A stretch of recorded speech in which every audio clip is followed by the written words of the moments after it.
చిన్న 2 కార్డ్స్ బిజినెస్లో పెద్ద సినిమా చూపిస్తారు మనం ఎప్పుడు అనుకోం అనమాట. So welcome to chapter 8 of building A fashion jewellery brand. నేను మీ శ్రీరామ్ని. సో బిజినెస్లో ఏది ఎక్కడ సినిమా చూపిస్తుంది అనేది మనకు అర్థం కాదండి. లైక్ కొన్ని థింగ్స్ వచ్చేసి వెంటనే సెట్ అయిపోతే, కొన్ని వచ్చేసి ఆ చిన్నదేగా తర్వాత చూసుకుందాం అనుకుంటాం. అలాంటిది చిన్నదే మనకి పెద్ద సినిమా అంట. ఈ కార్డు వచ్చేసి మనకి చాలా సింపుల్గా ఉంటుంది, బట్ ఇది వచ్చేసి ఎక్కడ తయారవుద్ది, ఎక్కడ చేసుకుంటాం అనేది మనకు అసలు అర్థం కాదు. సో వచ్చేసి ఇలా కస్టమైజ్డ్ నేమ్ వచ్చేసి ఇట్లా కార్డు కావాలని నేను ఎదురు చూస్తూ ఉన్నాను అనమాట. ఎన్ని షాపులు ఎంత దూరం ఎక్కడ ఎతికినా మనకు ఆంధ్రాలోనే ఇలాంటి ఎక్కడా లేవు. నేను ఇండియా మార్ట్ అని, వెబ్సైట్స్ అని అన్ని స్టేట్స్లో కాల్ చేస్తాను, వాళ్ళకి చేస్తా వీళ్ళకి చేస్తా అన్నీ చేస్తూ ఉన్నాను. బట్ నాకంటూ దానికి సంబంధించి క్లూ ఏం దొరకలేదు.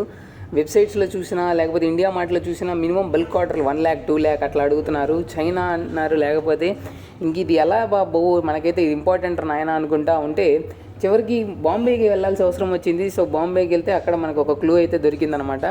వాళ్ళ దగ్గరికి వెళ్తే ఒక జ్యువెలరీకి సంబంధించి ఏ ప్యాకేజింగ్ అయినా చేసే వాళ్ళు దొరికారు. వాళ్ళ దగ్గరికి వెళ్తే వీ కెన్ డూ ఇట్ అన్నారు. అప్పుడు అబ్బాయ అనుకునే ప్రశాంతత వచ్చింది. ఇట్లా చిన్నయే మనకి బిజినెసెస్ చాలా ఉంటాయి అన్నమాట. అవి మనకు అసలు అర్థం కావు, కానీ బాగా చేస్తూ ఉంటారు. సో ఇలాంటివి ఎప్పుడైనా మీకు అనిపించిందా, ఇంత చిన్న థింగే మనకి ఇంత కాంప్లికేషన్ చేసిందని ఎప్పుడైనా మీ లైఫ్లో? అలాంటివి ఉంటే ఒకసారి కామెంట్ చేయండి, మనం కూడా చూద్దాం. Thank you, bye.